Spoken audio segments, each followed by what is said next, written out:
మన ప్రభువును రక్షకుడైనటువంటి యేసుక్రీస్తు వారి నామంలో అందరికి వందనాలు. ప్రియమైన దేవుని బిడ్డలారా, మీ అందరూ క్షేమంగా ఉన్నారని మరి నేను నమ్ముతున్నాను. ఎందుకంటే నా దేవుడు నమ్మదగిన దేవుడు, అందరినీ పోషించి బ్రతికించి బలపరుస్తూ ఉన్నాడు. మరి ముఖ్యంగా ఆయన పిల్లలమైన మనము ఇంకా క్షేమంగా ఉండగలము. ఎందుకనగా మనం అందరం కూడా ఆయన వాక్యం చేత భద్రపరచబడి ఉన్నాము. ఈ సమయంలో వాక్యమును ధ్యానించుకుందాం. రోజు వాక్య అంశము ప్రభువైన క్రీస్తు ఎందుకు మరణించారు. ప్రభువైన క్రీస్తు ఎందుకు మరణించారు లేఖనాలను పరిశీలిద్దాం. 2 కొరింథీ 5వ అధ్యాయము 15వ వచనం. జీవించు వారికి మీదట తమ కొరకు కాక తమ నిమిత్తం మృతి పొంది తిరిగి లేచిన వారి కొరకే జీవించుటకు ఆయన అందరి కొరకు మృతి పొందిననియు నిశ్చయించుకొనుచున్నాము. ప్రియమైన దేవుని బిడ్డలారా, ఇక్కడ ఏముంది? ఆయన అందరి కొరకు మృతి పొందిననియు నిశ్చయించుకొనుచున్నాము అని అంటున్నాడు. అందరి కొరకు మృతి పొందాడు. ప్రియమైన దేవుని బిడ్డలారా, మనం గమనించాల్సిన విషయం ఏంటంటే యేసు ప్రభువారు మృతి పొందింది ఎందుకు? 14వ వచనంలో చెప్తున్నాడు, చూడండి ఒకసారి. క్రీస్తు ప్రేమ మమ్మను బలవంతం చేస్తున్నది, ఎలాగనగా అందరి కొరకు ఒకడు మృతి పొందిన గనుక అందరూ మృతి పొందిరనియు. ఇప్పుడు యేసు ప్రభువారు చనిపోయారు కనుక మనమందరం కూడా చనిపోయాం. విశ్వాసులం అందరం కూడా చనిపోయాం. ప్రియమైన దేవుని బిడ్డలారా, మరి ఆయన తిరిగి లేచాడు కనుక ఆయనతో పాటు మనం కూడా బ్రతికి ఉన్నాం. కాబట్టి ప్రియమైన దేవుని బిడ్డలారా, మరి ఇక్కడ పౌలు ఏమంటున్నాడు? ఆయన మన కొరకు ఎందుకు మరణించారు? మనం ఆయన కొరకు మనం కూడా మరణించాం కాబట్టి మనం కొరకు ఆయన కొరకు బ్రతకాలి. ఇక జీవించిన జీవితం అంతా కూడా ఆయన కొరకు బ్రతకాలి. అందుకని భక్తుడైన పౌలు గలతీలోకి రాస్తూ అంటాడు, 2వ అధ్యాయం 20వ వచనంలో మనకు అందరికీ తెలుసు, నేను క్రీస్తునందు సిలువ వేయబడి ఉన్నాను. అంటే ఏంటి అర్థము? అక్కడ ఒక డిక్లేర్ చేస్తున్నాడు, నేను మరణించాను అని. ఇంకా మళ్ళీ చెప్పుకుంటూ వస్తూ ఏమంటున్నాడు అంటే, నెక్స్ట్ కంటిన్యూ చేస్తే, ఇక నువ్వు జీవించువాడును నేను కాదు, క్రీస్తే నాయందు జీవిస్తున్నాడు అని అంటున్నాడు. కాబట్టి ఆయన కూడా ఒక డెసిషన్లోకి వచ్చేసాడు. నేను కూడా నా జీవితం మిగిలిన కాలం అంతా కూడా ఆయన కొరకే నేను బ్రతుకుతాను అన్నాడు. నేటి దినాల్లో ఎవరైనా మనల్ని క్వశ్చన్ అడిగినప్పుడు యేసుప్రభువు ఎందుకు చనిపోయాడు అంటే, పాపులందరి కోసం చనిపోయాడు, పాపులు అయిన మనందరి కోసం చనిపోయాడు. మరి చనిపోయాడు ఎందుకు చనిపోయాడు? మనం ఆయన కొరకు జీవించాలి, ఆయన కొరకు బ్రతకాలి, ఆయన పరిచర్య చేయటం కోసం ఆయన ప్రియమైన దేవుని బిడ్డలారా మన కొరకు మరణించారు. అది గమనించటం లేదు మనం. పౌలు క్రీస్తు కొరకు జీవించాడు, క్రీస్తు కొరకు బ్రతికాడు, క్రీస్తు కొరకు గొప్ప పరిచర్య చేశాడు. నిజంగా అలాంటి పరిచర్య భాగ్యము మనందరిలో ఉండాలి. అలాంటి స్థితి మనందరిలో ఉండాలి.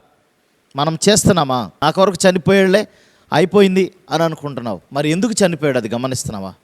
ఈ భూమి మీద ఆయన పరిచర్యను చేయటానికి, ఈ భూమి మీద ఆయన మరణం గురించి, ఆయన పునరుద్ధానం గురించి ప్రచురణ చేయటానికి ఆయన ఎందుకు మరణించారు? ఎందుకు ఈ లోకానికి వచ్చాడు? పరలోక రాజ్యంలో మనల్ని కూడా చేర్చడానికి ఈ లోకానికి ఆయన వచ్చారు కనుక ప్రేమైన దేవుని బిడ్డలారా గమనించాలి. మనం డైరెక్ట్గా ఈ 5వ అధ్యాయం 17వ వచనంలోకి వెళ్ళిపోతాం.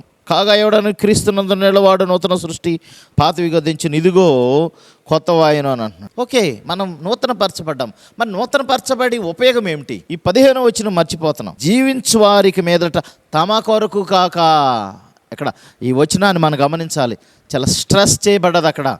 తమ కొరకు కాక అంటున్నాడు. అంటే మన కోసం మనం జీవిస్తే, ఇంకా మన కొరకు యేసు ప్రభువు మరణించింది ఎందుకండి? మన కోసం కాదు, మనం ప్రజల కోసం జీవించాలి, ప్రజల కోసం మనం త్యాగం చేయాలి. అందుకని యేసు ప్రభువు యోహాను 1వ యోహాను పత్రిక 3వ అధ్యాయం 16వ వచనములు అంటాడు, నీ సహోదరుల నిమిత్తం కూడా నువ్వు ప్రాణము పెట్టబద్ధుడవై ఉన్నావు అని అంటున్నాడు. అంటే అక్కడ ఏముంది?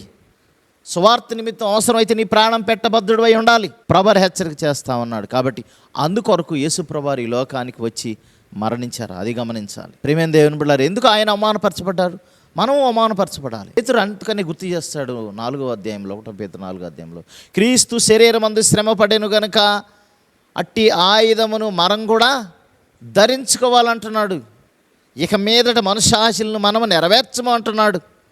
కాబట్టి ప్రియమైన దేవుని బిడ్డలారా, క్రీస్తు చనిపోయాడు కాబట్టి మనం కూడా చనిపోయాం. క్రీస్తు పునరుద్ధానుడు లేచాడు కాబట్టి మనం కూడా క్రీస్తు కూడా లేపబడ్డాం. అట్లాగే ఉండాలా. ప్రభువారు 40 రోజులు భూమి మీద ఉన్నాడు. మరణించి లేచిన తర్వాత 11 సార్లు శిష్యులు కనిపించాడు, అనేక వర్తమానాలు తెలియజేశాడు. అనాథగా విడిచిపెట్టల వారిని, మరలా వెళ్ళి వారిని ఆత్మను వారి కొరకు పంపించాడు భూమి మీదకి. ఇప్పుడు పరిశుద్ధాత్మ మనతో ఉండాలి. కాబట్టి పరిశుద్ధాత్మని సహాయం చేత మనం భూప్రపంచం మొత్తం మీద సువార్తను ప్రకటించాలి. ఆయన ఎందుకు వచ్చాడు, ఆయన ఎందుకు మరణించాడు, మన యొక్క ఉద్దేశం ఏంటో మనం ప్రకటించాలి. అప్పుడే ప్రజలందరూ రక్షించబడతారు, ప్రజలందరూ మారు మనసు పొందుతారు. అప్పుడే ప్రజలందరూ విమోచించబడి దేవుని రాజ్యానికి వారసులు అవుతారు. దేవుడి పరిశుద్ధ వాక్యం దీవించును గాక.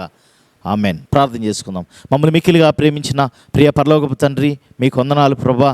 క్రీస్తు మా కొరకు మరణించారని చెప్తాం, కానీ ఎందుకు మరణించారు? మరి మా కొరకు మీరు మరణించారు కాబట్టి మేము కూడా మృతి పొందినట్టు, జీవించు వారికి మీదట తమ కొరకు కాక అంటున్నాడు.